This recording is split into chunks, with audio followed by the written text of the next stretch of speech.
Being a firefighter in Newburgh specifically, and I can say this because I've been a firefighter somewhere else, is a very unique situation.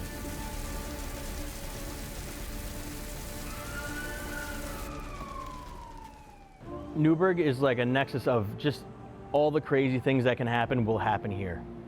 I've been to train derailments, building explosions, building collapses. Sometimes it's nice just to come back from a rough call and there's the dog happy to see you. Just pet them and it kind of helps you unwind. It's an outlet for the guys that if they're sitting down taking a blow and the dog comes up to them, it'll just sit on her lap or lay down next to them, and it takes the guys' minds off of what they just went through.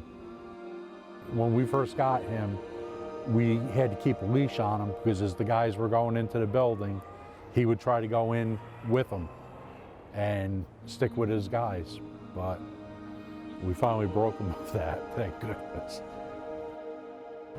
Nick was about a year old, and someone came up to the firemen who were waiting out front. A bunch of us were having coffee one morning, and a lady came up to the firehouse and said that there was a dog tied to the fire hydrant a couple blocks up.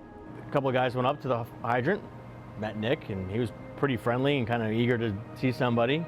Even at that point, he was still very friendly.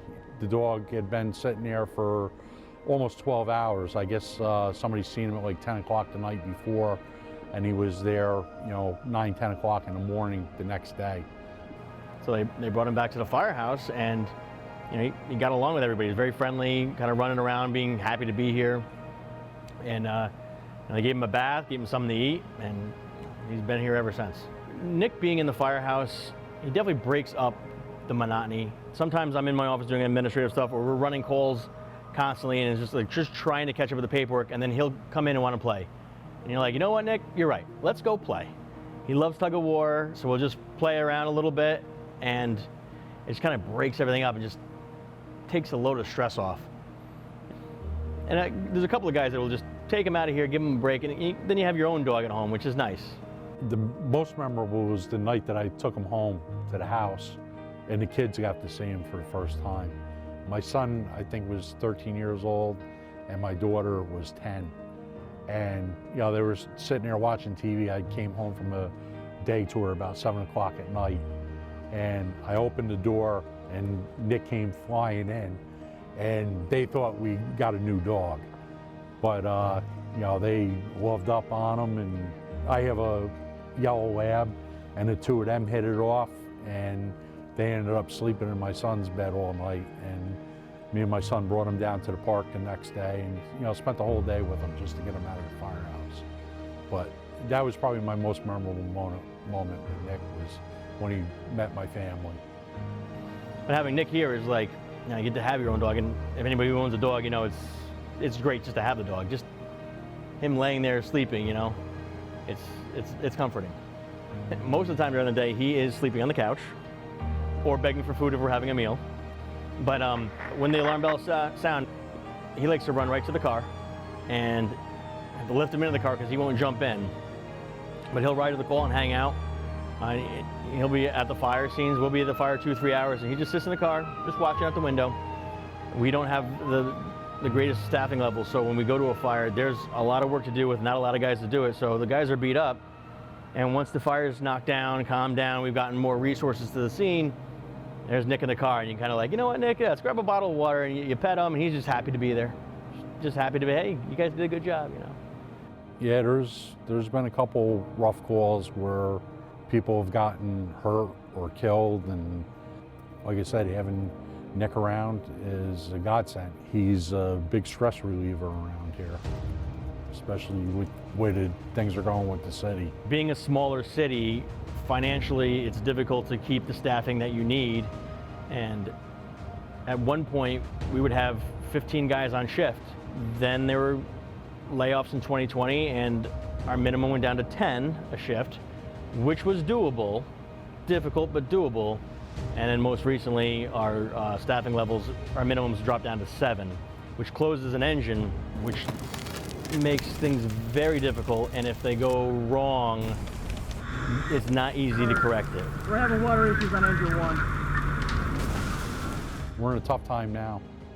City manager is, he's a numbers man, and the overtime is high now because of the amount of guys that we have off hurt. They were hurt doing their job here, and there's no way around it. It's, you know, unfortunate, but we become the scapegoats. And every time that there's a budgetary issue, it's blamed on the fire department. It's not fair, but we come to work every day, we do our job, we try our hardest, and you know, we take care of the citizens, and that's all we can do. Last year we did over 3,000 runs, and we don't respond to first response medical calls, which most fire departments do. I think the next busiest department in the county did like 1,600. So we're the busiest fire department in the county. Constantly going to a new situation in a building you've never been to, and there's something wrong that you have to figure it out. We're gonna do another line, and we're gonna hit there and there. Being a firefighter is not just about running into a burning building. We do a lot of other medical calls. We do car accidents. We do extrication calls. You know, people just show up at the firehouse and they ask for help, and we give it to them. So I made a video kind of explaining how we found Nick and what Nick does around the firehouse, and I posted it to the internet. And somebody in the comments had mentioned how his story would make a great children's book. So I kind of jotted some things down, and I let it sit for a while because I didn't think I'm not much of a writer.